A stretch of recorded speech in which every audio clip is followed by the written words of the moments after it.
有生意嚟，有生意做，咁點樣搬得走咧？係咪？佢同埋咧，佢哋都好急㗎，刺激過我上次嚟好多倍。我上次嚟到呢度咧，都仲係行得到㗎。今次咧，蝕不能。滷水又幾好味嘅喎，真係滷得幾好，同埋煮得夠薄㗎，係啊。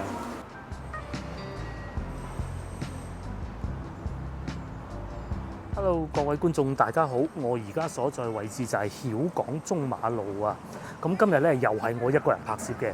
我今日嘅影片咧，亦都係會因應觀眾嘅要求過嚟呢度拍攝佢哋曾經住過嘅地方。咁第一個我哋要揾嘅咧就係曉港中馬路48號。咁啊非常簡單啦，我哋面前已經見到係131號。咁48號究竟喺邊度咧？我哋嘗試下喺呢度往右轉過嚟睇下嘅。咁我啱先係坐車過嚟嘅，就路上都還算可以啦嚇，唔算係太塞車。咁呢度屬於海珠區啊，係一個比較舊嘅社區嚟嘅。咁話說疫情嗰陣咧，其實我就成日都嚟呢邊嘅，近期就少咗好多。裏邊咧呢啲屋啊，我當時帶老婆嚟都睇過啊。你喺面前呢啲係好古舊嗰種感覺嘅。佢外牆咧唔係話翻新得好企理嗰種嘅，好多都係剝落咗嘅。譬如好似對面呢一棟咁啊，連嗰啲水管咧都係要鋪喺外邊先得嘅。至於呢一度咧已經係125號，咁先頭我哋開始嘅時候咧喺嗰度係131號嘅。咁我相信繼續往前行就應該會到得到㗎啦。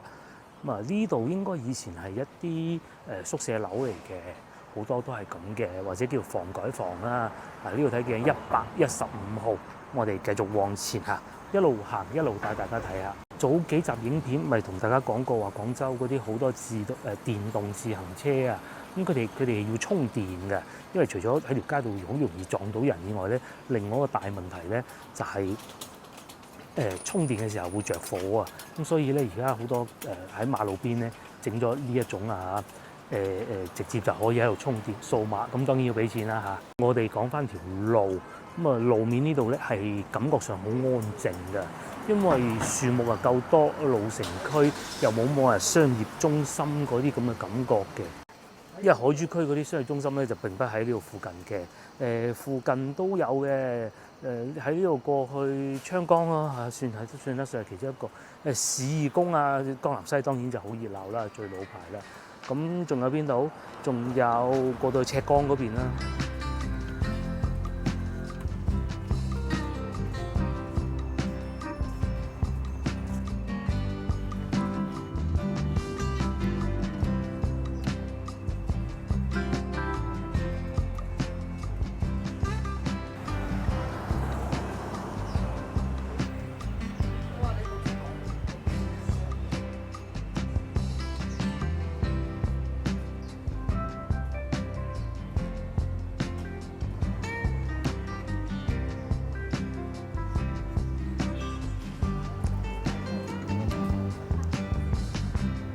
咁我嚟到呢度已經係見到73號啦。如果繼續往前行嘅咧，就會出翻去大路。咁我諗應該就係喺呢度附近嘅啫，觀眾要揾嘅地方。繼續往前行就會出翻去大路，外邊咧就係昌崗東路曉港地鐵站嗰個方向。從而家開始就要細心揾下啲門牌啦。呢度仲見到呢個影相鋪，我記得以前好似唔係叫星輝，不過可能我記錯咗都唔出奇。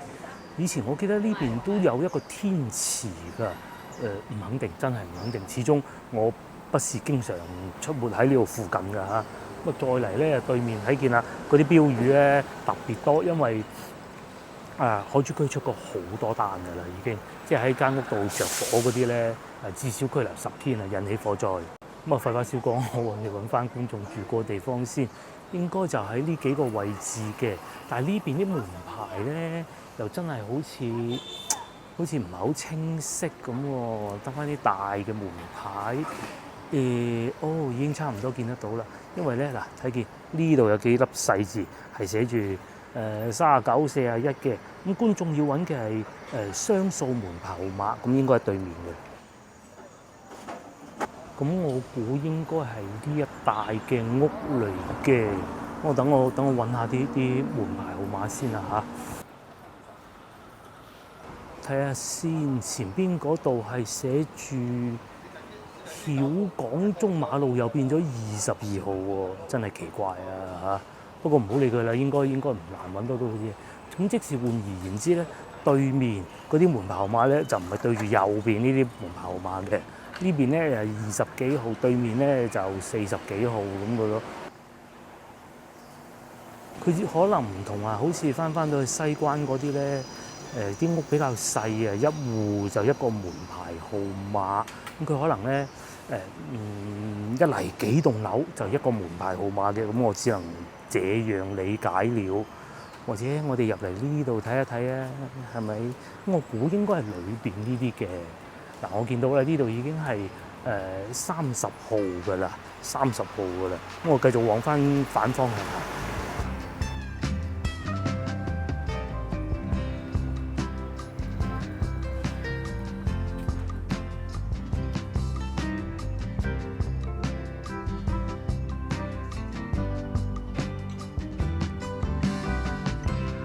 經過不遠咧，我有翻嚟先頭，我講話，哎呀個外牆好殘好舊呢一排嘅屋啦，咁會唔會係呢度咧嚇？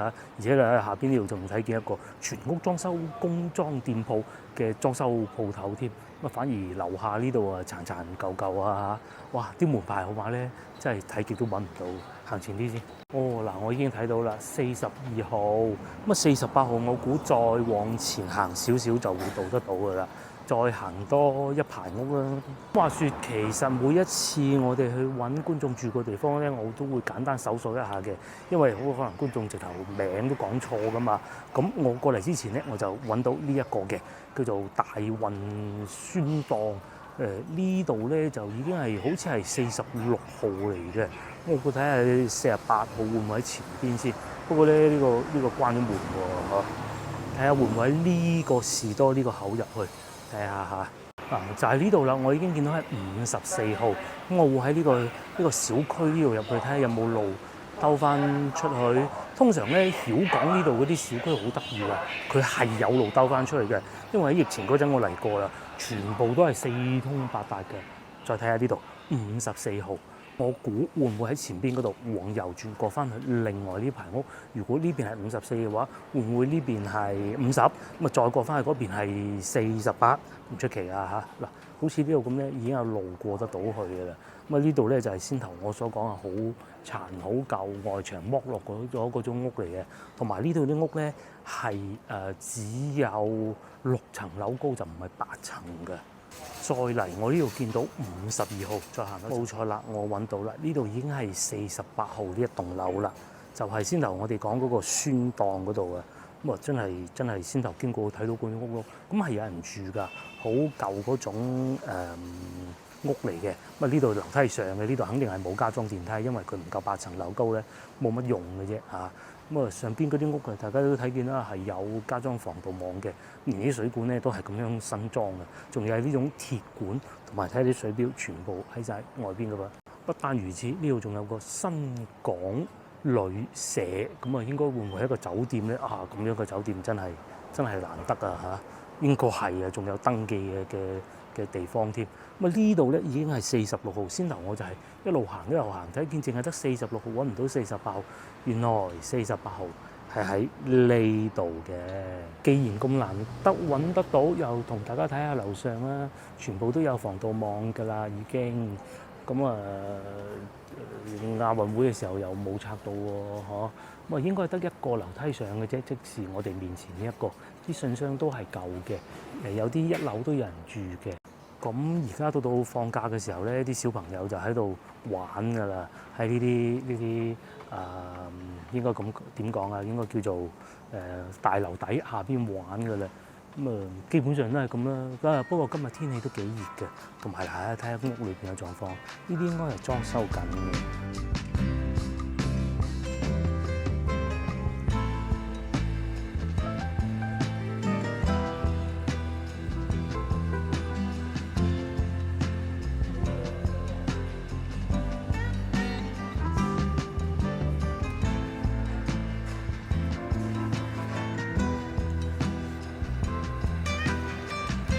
好啦，咁我就基本上都睇過啦，相信觀眾應該滿意我俾得到佢嘅答案嘅。咁既然過到嚟呢邊，我又想翻過去中大布匹市場嗰邊睇下喎。嗱，其實古仔好多嘅，我都唔怕收埋講啦。咁應該係舊年11月底、12初嘅時候，應該大家就算不在廣州，都知道海珠區發生過乜嘢事情㗎啦。封城真係可以用呢兩個字嚟形容啊！咁咧整個事情嘅開端咧，就係嚟自中大布匹市場嗰度嘅疫情嘅啫。每日有幾萬個案例，少則過千，多則過萬。咁啊，連續好似成個幾月都係咁嘅。咁最尾就當然係好快就封咗佢啦，海珠區不能進出。咁啊，當時就係因為布匹市場裏邊嗰啲工人工作嘅地方導致到呢個事情嘅啫。呢啲新聞都係睇得到嘅。咁究竟而家變成點咧？因為當時咧亦都有好多工人都話過，我哋唔會再翻嚟㗎啦，或者要搬走㗎。因為事實上嗰邊嘅環境亦都不是太好。究竟到今日又係點咧？過去睇下。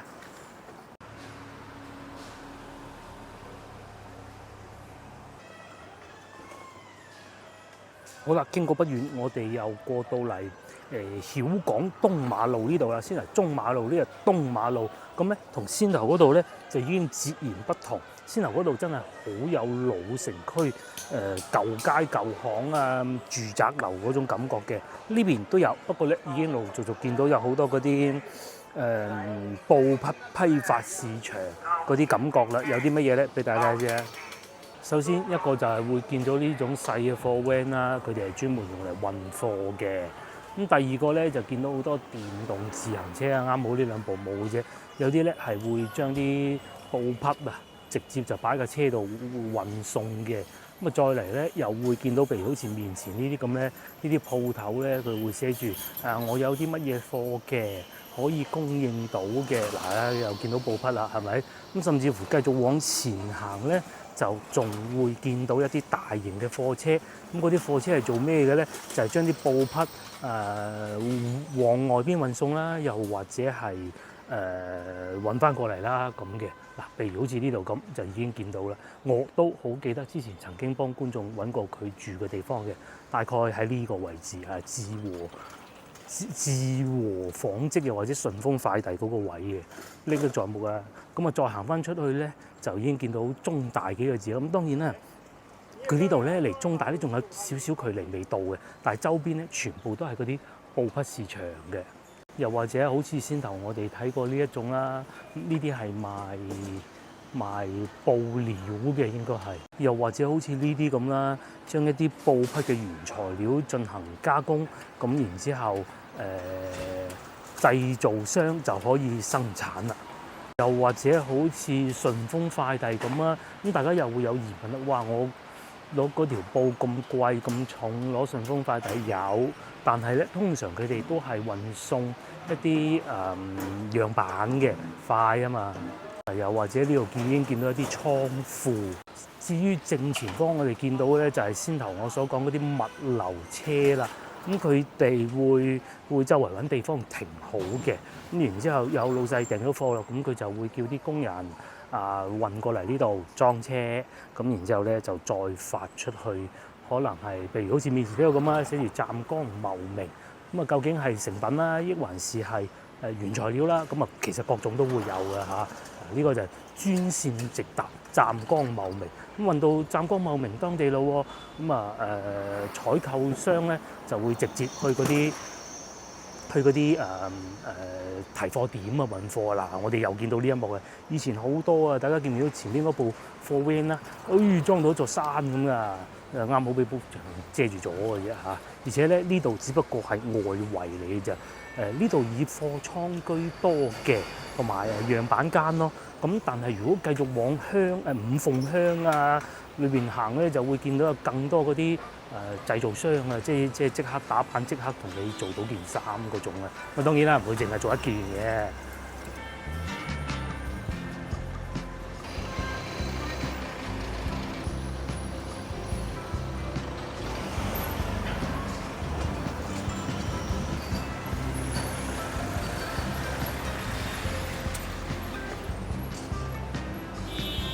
睇下幾大個貨倉。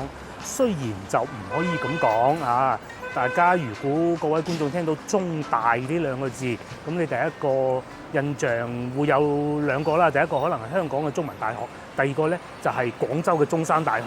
其實咧，久而久之咧，有好多做衫嘅行業啊，行家佢哋聽到中大呢兩個字咧，淨係會諗到呢度嘅布匹批發市場嘅啫，啊，咁墟冚嘅咯喎已經，而且呢度仲要係邊皮嚟嘅啫。嗱，嗰啲貨物咧就全部擺晒喺呢度，咁啊等待運送出去㗎啦。啊，譬如好似呢啲咁樣，即係車去杭州添啊，幾勁！啊，呢個直達興城西樓，我唔知喺邊嘅，真係恢復翻以前嗰種熱鬧嘅感覺喎，係咪？與此同時咧，喺呢度行真係要好小心嘅，因為咧佢啲布匹咧咁樣伸出嚟咧，電動自行車都已經夠快㗎啦。不單如此喎，佢仲要壓住條路啊嘛。咁啊，遊客就應該唔會嚟呢一區嘅。嗱，大家睇下對面啦，係咪？全部都係嗰啲布匹揮發嘅鋪頭嚟嘅。咁呢啲係布藝城啊，即係做咩咧？有啲家裝公司，即係裝修公司啦嚇。咁佢會打樣嘅，佢係做銷售。咁究竟揾邊個生產咧？唔通自己生產咩？如果佢夠大嘅鋪頭，咁梗係自己生產啦。唔夠大點辦啊？打樣過嚟呢度咪得咯？啊，將生產嘅要求車幾長嘅 send 過嚟呢度，咁又會做啊，做好咪發翻過去俾你咯。咁咪有生意做咯。接落嚟咧，我會繼續往五鳳鄉裏邊進發嘅。咁啊，睇下又會唔會好似以前咁？嗱，嗰度係有咩睇咧？嗰度就係好似我先頭所講啦，係一啲加工嘅，即是話咧，譬如先頭嗰啲鋪頭做窗簾布咁先算啦嚇。接咗單，佢要揾人做啊嘛，係咪先？揾人做揾邊個做？直接就喺裏邊嗰啲村啊，城中村裏邊就揾人生產㗎啦。基本上就係咁樣。大家睇見啲車，嗰啲電動自行車都知道啦，啊，真係有翻以前咁熱鬧嘅景象咯喎。咁我會往五鳳小學嗰個方向行過去嘅。大概喺呢度行過去，仲需要7分鐘左右。咁啊喺呢度往右轉。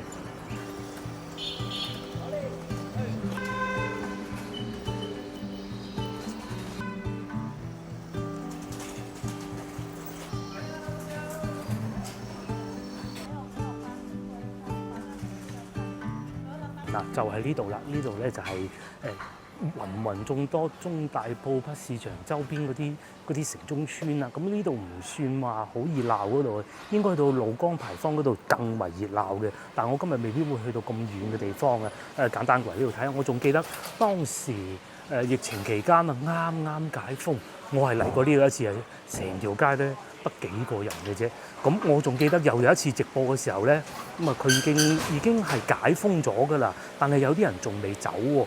咁佢咧就喺外邊嘅時候咧，就將一啲可能係確診嘅患者啦嚇，就一個一個送上旅遊大巴，咁啊全部着晒防護服嘅，係啊，真係刺激啊！當時我都唔知自己有咩勇氣可以係喺門口經過見到㗎嚇。咁啊時至今日啦，鋪頭啲生意做翻晒啦喎。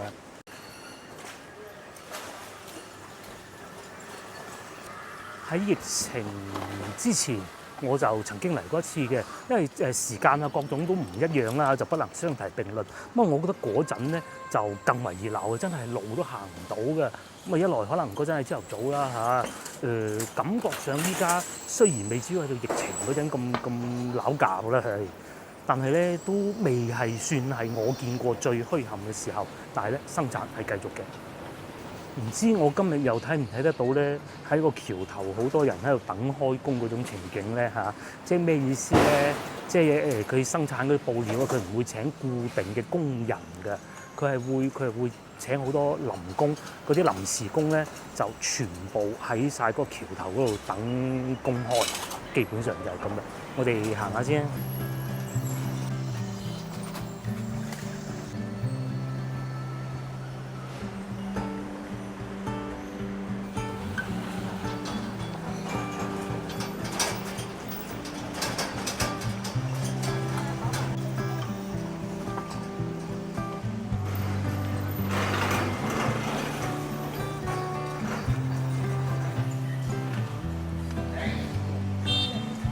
好啦，咁我哋嚟到入口呢度啦。嗱，大家睇下情景啊嚇！呢度咧好多整電動自行車嘅鋪頭嚟嘅，因為佢哋電動自行車咧就係佢哋賴以生存的工具、揾食架撐嚟嘅啊！就係所以一定係要有好多維修啊。譬如好似呢度咁啊，又有一啲布匹嘅老細喺度做生意啦嚇。呢度叫五川興隆大街新四巷啊！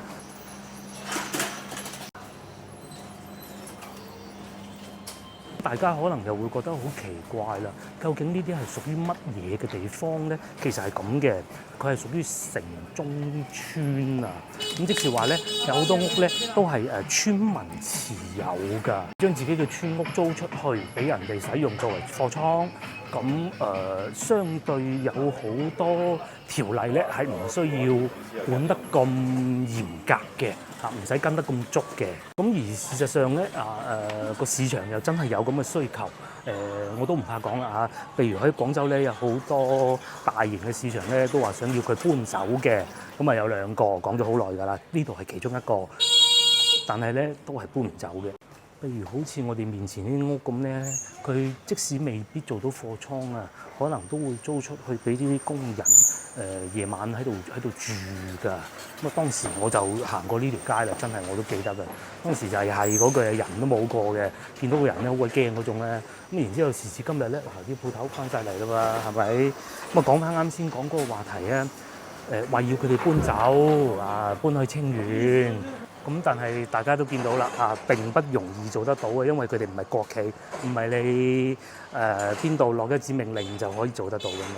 有生意嚟，有生意做，咁點樣搬得走咧？係咪？佢同埋咧，佢哋都好急㗎，係啊。咁如果話石牌嗰邊嗰啲電腦批發市場咧，就都其實差唔多都係呢種感覺嘅啫，即係只不過咧佢哋就已經被網上購物所淘汰咗啦，真係接近淘汰咁嘅感覺嘅。但係咧布匹咧，因為佢唔係直接向 C 端，即係唔係直接向零售客戶㗎，咁所以咧唔通你京東做得到咩？係不可能的，係咪？咁啊嗱，我哋終於嚟到橋頭呢度啦，五鳳鄉橋頭啊！睇下睇唔睇到我想睇到嘅嘢先。睇過冇啊，冇以前咁熱鬧喎。呢度喺度等公開嗰啲人。如果往時我記得好似唔知喺呢個口定係前少少咧，全部都係嗰啲工人喺度等開工㗎。係啊，今日我就見唔到咯，或者未必啱地方啦，或者佢哋換咗第二個地方。咁我會繼續往呢個方向行過去，因為一直往前行咧就會去得到純陽觀㗎啦。咁我又記得嗰度咧其實係好熱鬧嘅，同埋我都要食飯嘅，同以往嘅影片一樣。咁我可能會翻到去中大附近食，又或者布匹市場門口有幾間餐廳都幾正宗嘅。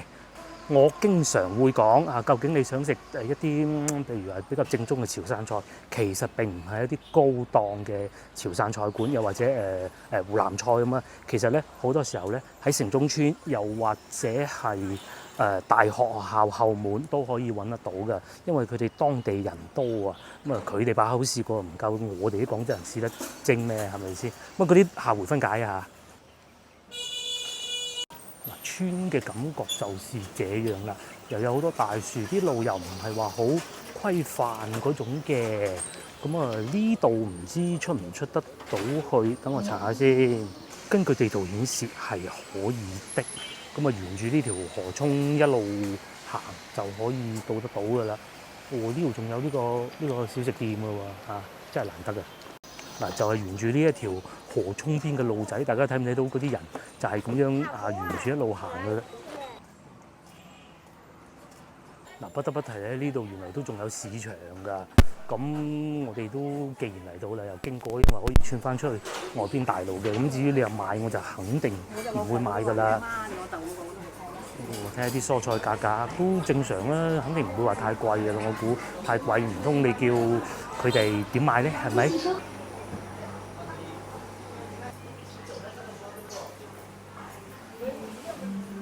要去純陽觀應該係呢個方向嘅。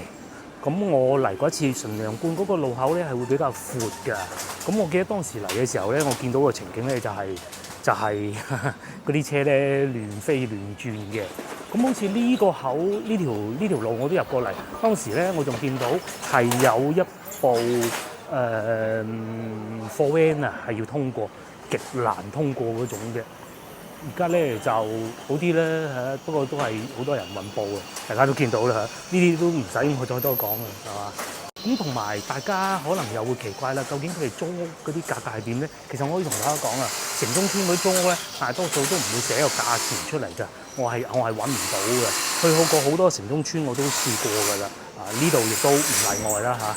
所以呢一部分就唔會 show 俾大家睇啦，仲整電動自行車添。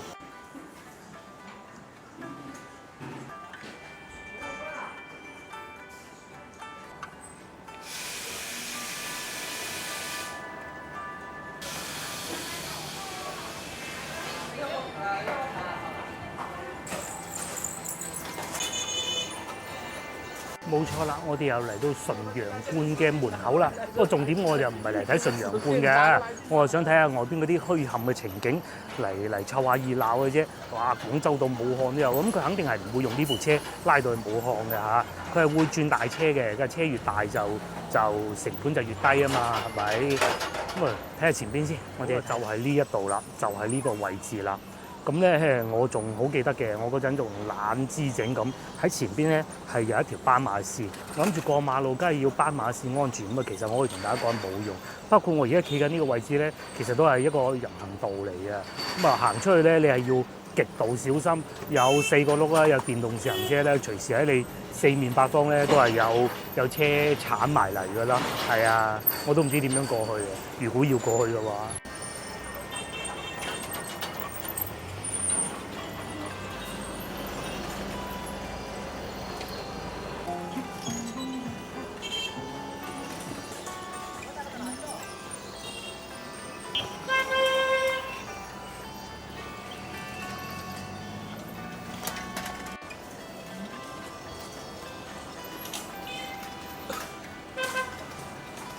好啦，抱住既然嚟到嘅方針咧，我就喺度行翻出去，因為咧我想去翻中大地鐵站附近嗰度嘅。咁啊呢個方法咧行呢度係最快嘅。嗱，裏邊咧又係城中村嗰啲感覺啊。咁啊外邊呢度咧有更多嗰啲布匹批發市場嘅，同埋我記得我都行過一次啊。嚟到呢度感覺咧就同我嚟見到最熱鬧嗰次咧係冇乜兩樣唔同嘅啫嚇。甚至乎好似仲刺激過當時添就係咁啦。而且而家呢個時間咧已經過咗5點鐘㗎啦，佢哋生意咧都仲係滔滔不絕㗎。因為貨物咧係要夜晚黑先至會運送出，因為市區咧係唔允許大型貨車上路㗎嚇。咁佢哋可能會將啲貨物流通好、裝好車啦，等到今晚嘅時候先至再上貨嘅。咁當然啦，仲有一啲老細過嚟攞貨睇板嘅，好似面前呢幾位咯。咁嚟到呢度咧，就算我唔使講，大家都可以睇得到啦嚇。即係真係邊會話冇晒生意啊嚇？冇可能啦，係嘛？即係一如以往恢復翻以往嘅熱鬧啦，可以咁講啊。而且咧以我極為疏淺嘅經驗嚟講啊嚇，都唔算旺季啊。而家係夏天，應該開始冬天嘅衫。不得而知啊！哇，呢個場景幾震撼，嗰啲紅綠燈咧作用不大嘅。至於喺呢度咧，就全部放滿電動自行車，勁唔勁咧？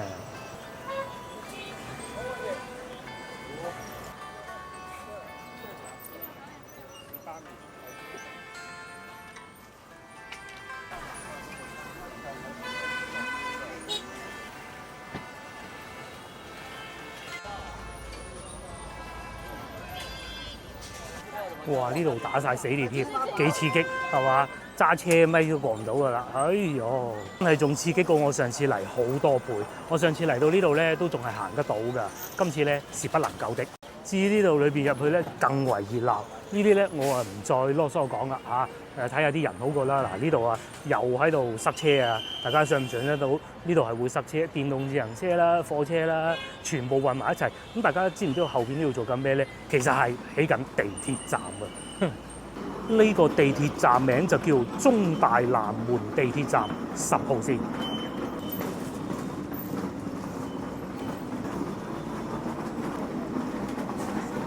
好啦，咁啊基本上我哋已經睇過啦，再睇都係嗰啲塞車嘅情景嘅啫。咁接落嚟咧，我就會翻出去外邊食嘢，去到門口嗰度有幾間好似潮汕菜都唔錯嘅，即係嗰啲小食嗰種啊，同埋坐得都幾舒服嘅。我哋去到再講啦。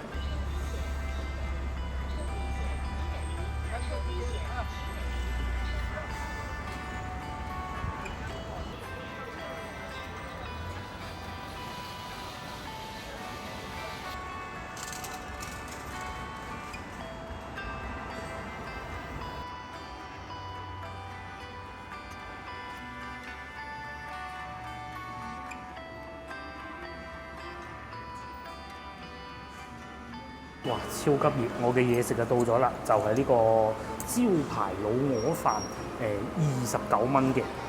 首先咧有一碗鵝肉飯啦，嗱就係呢個啦。咁然之後咧大概有6-7片到啦，咁啊仲有啲酸菜，咁啊仲有個小食，呢個係口水雞添，同埋仲有一支汽水嘅，係啊。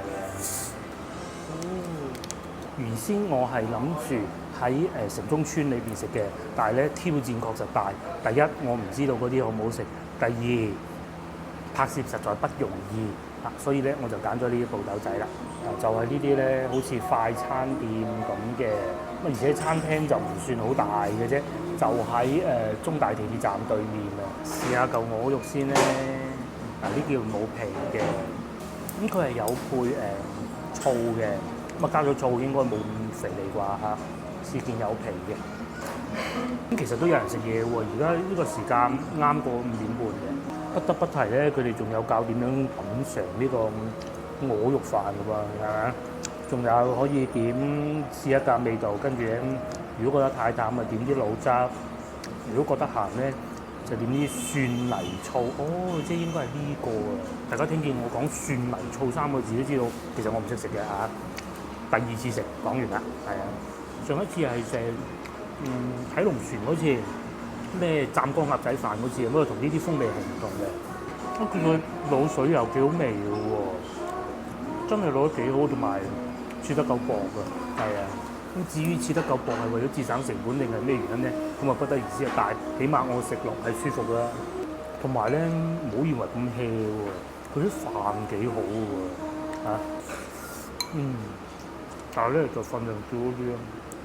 咁至於菜我就唔講啦，試下啲酸菜啊，有辣椒嘅噃。不過咧，作為一個快餐店咁樣嘅出品都係正常㗎啦。你諗住食到好正宗，是不可能嘅。但係我知道咧，附近都係好多潮汕人喺度做生意發財嘅。